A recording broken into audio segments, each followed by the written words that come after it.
वासनेची लाळ घोटणाऱ्या वकिलावर माजलगाव शहर पोलिसांत गुन्हा दाखल. पीडित महिलेला वकिलाचा अश्लील प्रस्ताव. लोकशाही तंत्र माजलगाव. माजलगाव, ज्यांच्यावर कायद्याचे रक्षण करण्याची आणि पीडितांना न्याय मिळवून देण्याची पवित्र जबाबदारी आहे, तोच जर भक्षक बनून वासनेची लाळ घोटू लागला तर सामान्य जनतेने न्याय कोणाकडे मागायचा? माजलगाव शहरात एका निर्लज्ज वकिलाने आपल्याकडे कामासाठी आलेल्या एका कष्टकरी महिलेला चक्क "माझ्या रूमवर ये, तुझ्यासोबत झोपायचे आहे" असा अश्लील प्रस्ताव दिल्याची धक्कादायक घटना उघडकीस आली आहे. या प्रकारामुळे संपूर्ण तालुक्यात संतापाची लाट उसळली असून वकिली पेशातील एका काळ्या मेंढीमुळे संपूर्ण व्यवस्थेची अब्रू वेशीवर टांगली गेली आहे. महत्त्वाची टीप: सर्वोच्च न्यायालयाच्या मार्गदर्शक नियमांनुसार आणि पीडितेच्या गोपनीयतेचा अधिकार राखण्यासाठी या बातमीमध्ये आरोपी वकिलाचे नाव गोपनीय ठेवण्यात आले आहे. तसेच पीडित महिलेचे नाव आणि पत्ताही पूर्णपणे गोपनीय ठेवण्यात आला आहे.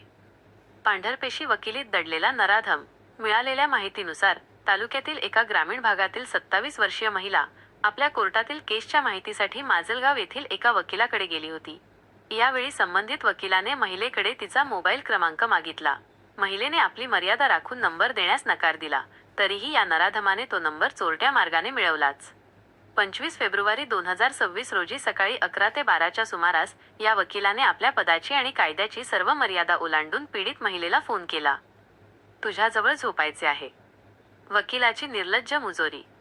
संबंधित वकिलाने पीडित महिलेला फोन करून थेट लज्जास्पद विचारणा केली. "तुला कधी वेळ आहे? मला तुझ्याजवळ झोपायचे आहे. तू माझ्या रूमवर ये" अशा अश्लील भाषेत बोलून महिलेचा विनयभंग केला.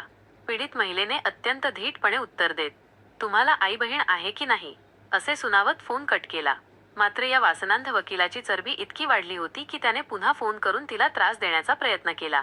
अखेर समाजातील अशा विद्वान म्हणवणाऱ्या विकृत प्रवृत्तीचा उच्छाद वाढू नये यासाठी महिलेने कायदेशीर लढाई लढण्याचे धाडस दाखवले. खाकी वर्दीची कसोटी. गुन्हा दाखल. पीडित महिलेच्या तक्रारीवरून माजलगाव शहर पोलीस ठाण्यात संबंधित संशयित आरोपी वकिलावर गुन्हा रजिस्टर नंबर 59/2026 नुसार भारतीय न्याय संहिता BNS कलम 74 आणि 351(4) प्रमाणे गुन्हा दाखल करण्यात आला आहे. आता प्रश्न असा उभा राहतो की पोलीस प्रशासन या पांढरपेशा गुन्हेगाराला कायद्याचा दणका देणार की व्यावसायिक दबावाखाली मूग गिळून बसणार? सदर प्रकरणाचा पुढील तपास माजलगाव शहर पोलीस ठाण्याचे पोलीस कर्मचारी गोविंद पाखरे हे करत आहेत. लोकशाही तंत्रचा परखड सवाल. वकील संघटनेच्या आडोशाने अशा विकृत चाळ्यांना खतपाणी मिळणार का? माजलगावची वकील संघटना अशा काळिमा फासणाऱ्या वकिलाविरुद्ध काय भूमिका घेणार?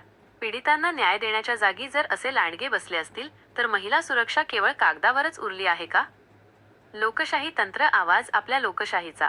अशाच सडेतोड आणि निर्भीड बातम्यांसाठी आमच्या चॅनलला सबस्क्राईब करा, लाईक करा आणि शेअर करा.